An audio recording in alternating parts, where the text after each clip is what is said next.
Now, when it comes to investing your hard-earned money, you might be bored with bonds and tired of trusts, and you may be interested in the growing trend of investing in fine wine. And what's more, now could be the best time to have a go, as the experts are predicting the newly released 2005 vintage Bordeaux could make you a serious amount of money. But is it all too good to be true?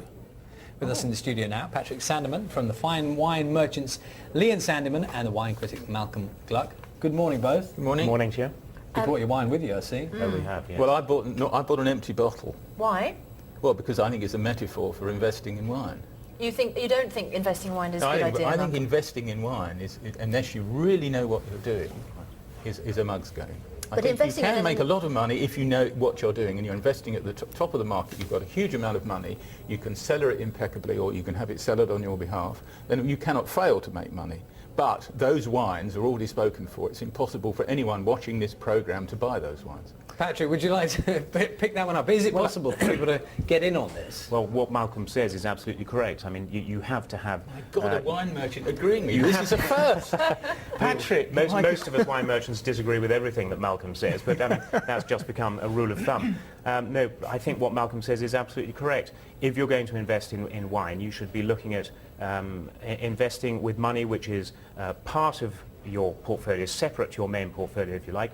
You do it for the pleasure of investing in wine, for the pleasure of drinking the wine in the future. However, this investment, if you like, has led to a certain speculative market, and especially with brand Bordeaux 2005, which is probably the most widely reported vintage we've ever had, reported in the press and on the television and everything else. And this has driven prices to a new level. And as Malcolm says, unless you're actually on the list, and you have been in the pecking order buying these wines before, you may find it difficult to do so. Having said that, a number of our customers who are traditional wine buyers who would buy, let's say, Chateau Lafite 2005. Which is what you've got there. Well, this is Lafite 1982. Okay. Oh, should we which I'll- open it? I think It's not, 81, actually, your wine. Sorry. Oh dear, what a terrible year. Oh dear, Hardly what a worth terrible opening. year, absolutely. Hardly I worth thought I'd opening. pulled out my Can 82. you but- just take us through the maths? On the Bordeaux 2005, for example, per bottle, if I was in the unlikely event of my managing to get hold of one, Yes. I can hang on to it for how long and make how much money? Well, you wouldn't buy a bottle. You'd be buying a case of 12 bottles. And Okay. at the moment, if you were taking Lafite 2005, you'd be paying around £4,000 a case. And this is for the wine while it's still in the barrel in Bordeaux. In 2 years' time, that wine will be shipped over here, and ideally you would want to keep it in bond so that you don't pay the taxes, the duty, and more importantly, the VAT on the wine. And then you can sit on it as an investment, if you like. Now, just to give you an idea, if this was Lafite 82, and I wish it was, I pulled out the wrong bottle, I'm sorry, this would probably have sold in 1984 en primeur for about £500 a case.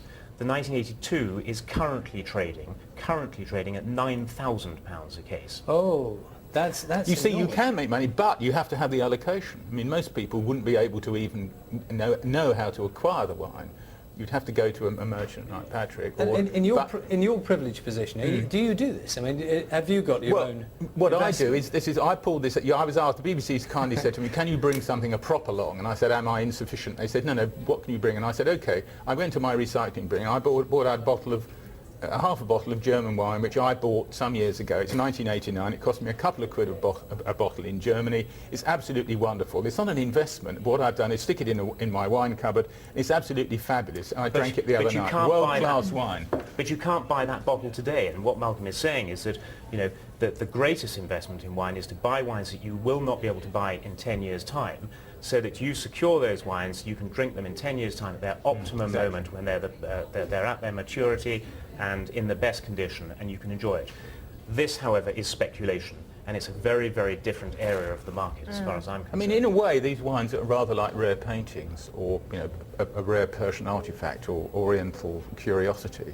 It's very difficult to know what you're doing. You really have to have expert help. It costs you a great deal of money, and yes, You don't wanna you get it will in 10 if you're prepared to wait, 20 or 30 years. If you get it Fine, wrong. yes. And you don't get to drink it, which is a... Well, you can Well- drink it. If you get it wrong, you can drink it. Yeah. And of course the vintage is, I mean, the 81, what is the difference? And this is an 81, not an 82. 82 was a legendary vintage. We This could is probably discuss it all morning. £1,200. We could. But Patrick and Malcolm, we have to leave it there. Thank you both. Thank you. That brings us almost to the end of the programme. We're back to more